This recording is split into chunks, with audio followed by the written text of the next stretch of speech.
If you're an academic, you're a grad student, you are a postdoc professor, it might be really helpful to you to think of what you're doing day to day as training, that you're developing skills, knowledge, experience, expertise over time. Instead of sitting down to work and wanting to perform really well every single time, to think of it more like an elite athlete would. Some of your training sessions are going to go well, some of them are not.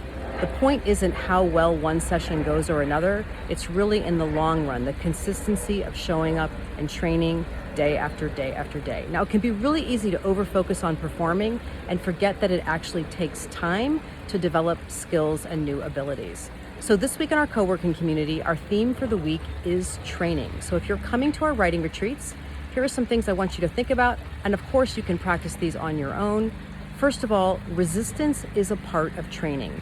Any athlete will tell you that they don't always feel like going to the gym or getting in the pool or getting on the track. That's normal. You can include your resistance. Resistance is allowed to accompany you while you work. Just like you might have had the experience of not feeling like getting on the treadmill, so you told yourself, let's just run for 5 minutes. And at the end of 5 minutes, the resistance seems to have gone down a little bit. It's okay to be resistant.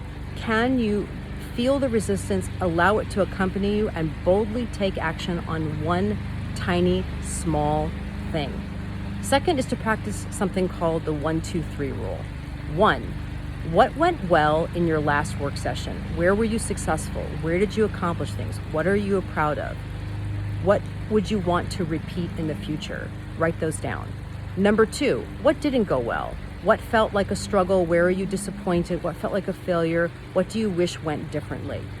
Those points, 1 and 2, are full of data that can inform you in the future for future sessions, so that we're always a student of our own experience, where we're realizing what goes well and what doesn't go well can inform us, help us train, so that when we show up to work, we can work more effectively. So for example, if your phone was sitting on your desk with your notifications constantly interrupting you, well, that's a data point for you that you need better boundaries with your phone.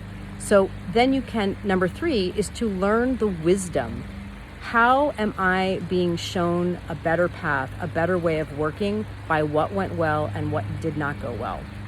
And then also, I want you to think this week about the rule of thirds. So I've heard Olympic athletes talk about how their coaches have told them to expect their training, their workouts, for a third of them to feel good, a third of them to be okay, and a third of them to feel crappy, and to really aim for that.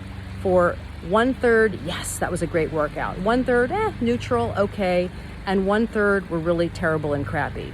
That is normal. Not every work session when you sit down is going to be great.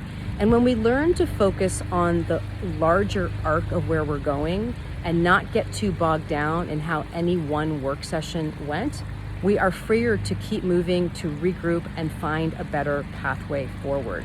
And when we focus on what we're doing more as we're training, then we can give ourselves permission to not know, to struggle, to be in the difficulty. That's normal. Listen, most of us sit down every single day and we don't feel like we know what we're doing. No one really knows what they're doing. We're in an ongoing discovery process. Doing academic work, writing a dissertation, publishing articles, that is really hard stuff. The fact that you're struggling doesn't mean you're not smart, that you don't belong here, or that you're not capable. It means you're doing something that's really difficult. So it's going to be a great week for us to train together and learn together and allow ourselves to be in the process as it naturally unfolds, instead of insisting that it should be going some way that it actually isn't. So please come and co-work with me and our wonderful facilitators.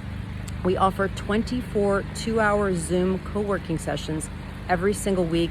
And the humans that are in this community are the most wonderful people. It is the kindest academic community I've ever been a part of. And we'd love to have you come and try a free week of membership. You can go to as many sessions as you like in that week. I will be so happy to see you on Zoom. Have a great week, everybody.